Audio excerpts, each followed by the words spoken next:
জানি না কহিলে মনে বড়তা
চিৎকার করে বলুন ভগবান শ্রীকৃষ্ণ চৈতন্য দেব কি ভগবান শ্রীকৃষ্ণ চৈতন্য দেব কি ভগবান শ্রীকৃষ্ণ চৈতন্য দেব কি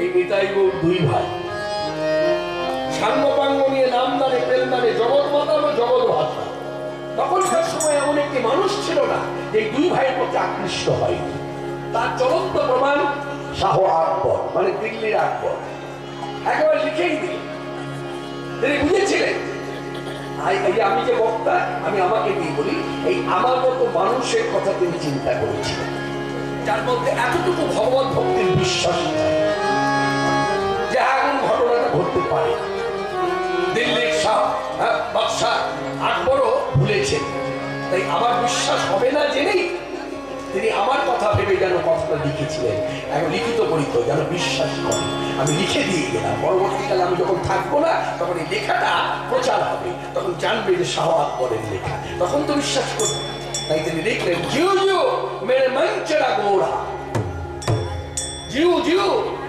মানে জয়দিন কার আপনাদের ঘরের ছেলে ঘরের ঠাকুর গৌরা যিনি আমার মনকে চুরি করেছে কিন্তু আমাদের ঠাকুর না এইদিকে গৌরাঙ্গ আমার ঠাকুর না কিন্তু আপনাদের ঠাকুর আমার মন চুরি করেছে জিউ জিউ মেরে মঞ্চেরা গোড়া আপন আচত আপন রসে ভরা বলছে এইরকম প্রভু আমি দেখি নাই যিনি নিজে গেছে জগৎ নাচায় যিনি নিজে কেঁদে জগৎ কাঁদায় যিনি নিজে হরিনামে মেতে অপরকে হরিনামে বাবায় ওই ছোট প্রভু যাও বলে হারি ওই প্রভু আমরা পরিহারদের তারিফ করো ওই ছোট প্রভু যাও বলি হারি শাহ আকবর বলেন সম্রাট আকবর তেরে প্রেম অভিজ্ঞতা কতটা কত সুন্দর কত মনোরম শাহ আকবর পর্যন্ত তার কাছে প্রেম ভিক্ষা করল যে হে প্রেমের ঠাকুর আমি দিল্লির বাদশাহ আমার সব আছে কিন্তু আমার প্রেম নাই তাই তোমার কাছে আমি প্রেমের ভিক্ষা করছি তুমি তো প্রেমের ঠাকুর সেই প্রেমের ঠাকুর নিতাই গৌর দুই ভাই তারা যে নামদানে প্রেমদানে জগৎ মাতালো বৈষ্ণব মহাজন পদকর্তা মহাজনী পদাবলী করে এক কথায় বলে দিলেন কটা দেশ মাত্র সেটা বলে তার তথ্য হয়ে যায় তিনি তত্ত্ব বললেন এ তিন ভুবন আনন্দ ভরিল উঠিল ভুবন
একেবারে শেষে এসে নিজের নাম লিখে কথাটা বলে দিলেন। এই 3 ভুবন আনন্দে ভরিল। 3 ভুবন জানেন আপনারা, ভক্তি রাজ্যে যারা আছেন মান্যতা দিয়ে আছেন, স্বর্গমত্ত পাতাল। তিনি যুক্তিবাদী, তারা তো সবসময় দাঁড়িয়ে আছে ভক্তির পথে। যারা একটু কিছু বলবে তাদের ভক্তিটা কি করে নষ্ট করা যায়, এই তারা তখন বলছে।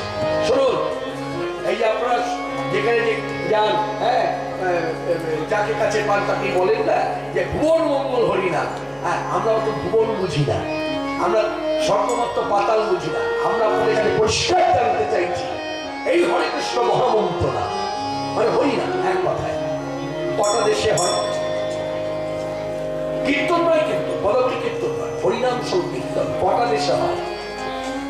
আপনি গর্ব করে বলে দেবেন তথ্যগত বিচারে বর্তমানে 2024-এ পা রেখে একেবারে শুরুতেই খুব গর্ব করে বলবেন, বর্তমানে তথ্য ঘেটে জানা গেল 174+, অর্থাৎ 174টি দেশের মানুষ তো হরিনাম আশ্রয় করেছে।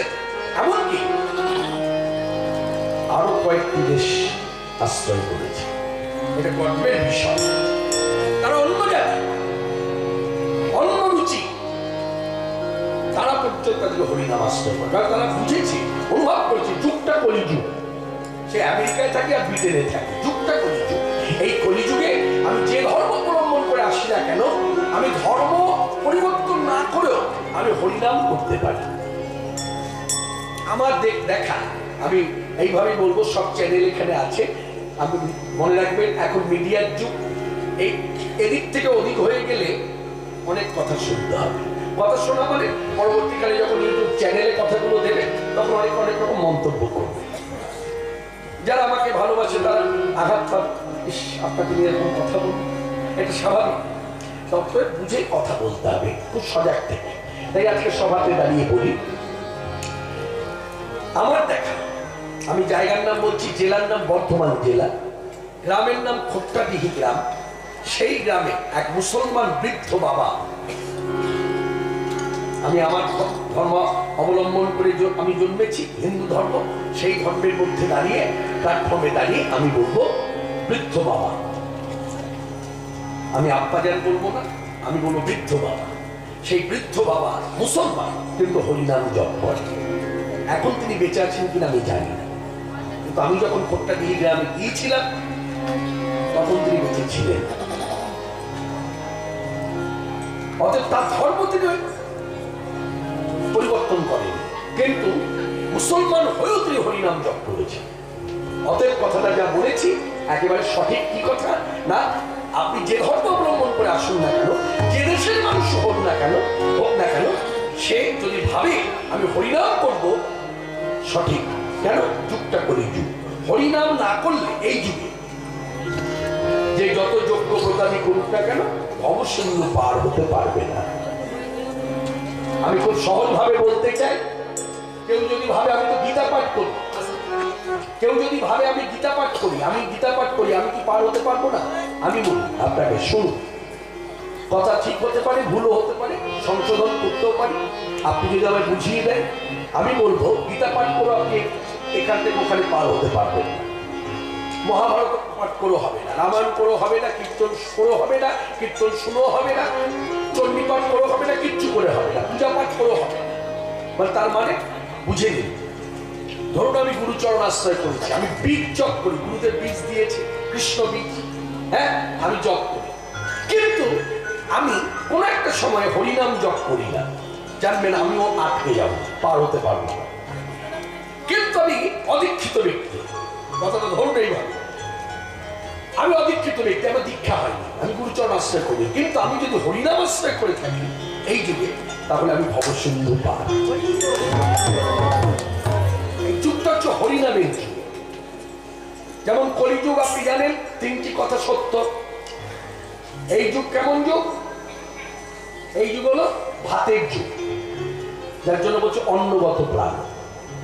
প্রত্যেকটি মানুষ ভাত খেতে ভালোবাসে। এক মুঠো ভাত হলে যে তৃপ্তি হয়, অন্য কিছু আহার করলে অত তৃপ্তি হয় না। বলে সব আগে খাওয়া হয়েছে, একটু এক মুঠো ভাত জুটলো না গো। ভাতের যুগ। তাহলে কি দাঁড়ালো? অন্নগত প্রাণ। তারপর বলছে কর্মময় জীবন। এই কলিযুগে মঠবাসী বনে থাকুক গৃহে থাকুক, কাজ না করলে আহার জুটবে না। এর অনেক ব্যাখ্যা আছে, আমি সময় নষ্ট করবো না, আপনার ইউটিউব চ্যানেলে শুনে নেবেন, বক্তব্য রাখা আছে, খুলে বলা আছে। অথবা এক কথায় বলি কর্মময় জীবন, মানে কাজ না করলে এই যুগে কারো খাওয়া জুটবে না। 1, 2, 3।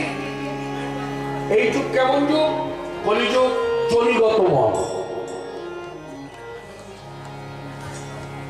নিতাই গৌর দুই ভাই সব দিক চিন্তা করে, তারপর শাস্ত্রজ্ঞ, সব দিক চিন্তা করে সবকিছু ভেবে তারা পথ দেখালেন যে একমাত্র এই সেই যুগ যে যুগে মানুষের দ্বারা কিচ্ছু হবে না।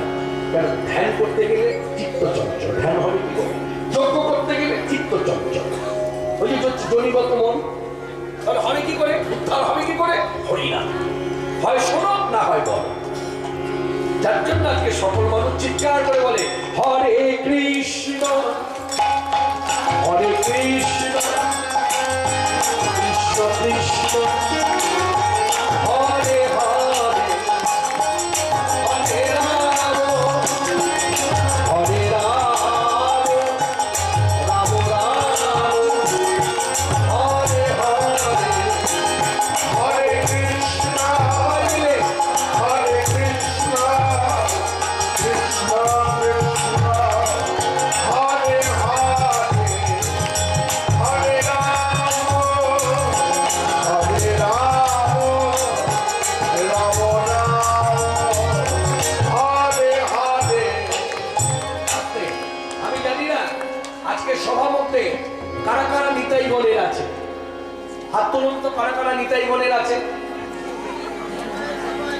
হাত তুলুন দেখি। বুঝতে পারেননি আমার কথা, যার জন্য একাধারে সবাই তুলে দিচ্ছে। আমি বলছি কারা কারা পাটবাড়ির আশ্রিত, সেই কথা বলেছি। নিতাইগণ হাত তুলুন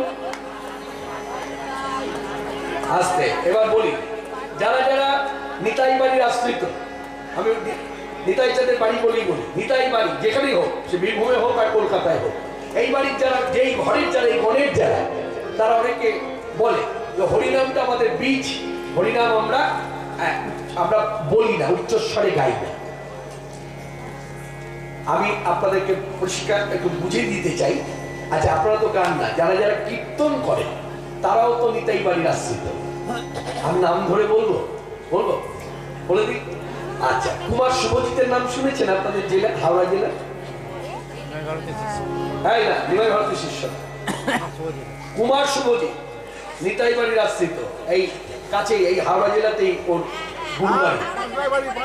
হ্যাঁ হ্যাঁ হ্যাঁ হ্যাঁ, এই বাড়ির আশ্রিত, ভালো গুরু ঘর ও নিতাইগণ। 1, 2 সুমন ভট্টাচার্য নিতাইগণ। আচ্ছা, এরা যখন কীর্তন করে হরিনাম করে না, এবার আপনাকে জানতে হবে যে এরা যে এই নিতাইগণের বাড়ির লোকরা যদি হরিনাম উচ্চস্বরে করে, নিয়মটা কি? নিয়মটা হচ্ছে হরিনাম করার সময় একটা কর ধরতে হবে। এই করটা ধরে রাখলে আর কোনো দোষ স্পর্শ করে না। হরে কৃষ্ণ, সবাই মিলে হরে কৃষ্ণ কৃষ্ণ কৃষ্ণ হরে হরে হরে রাম হরে রাম রাম রাম হরে হরে হরে কৃষ্ণ হরে কৃষ্ণ সবাই কৃষ্ণ কৃষ্ণ হরে হরে হরে রাম হরে রাম রাম রাম হরে হরে।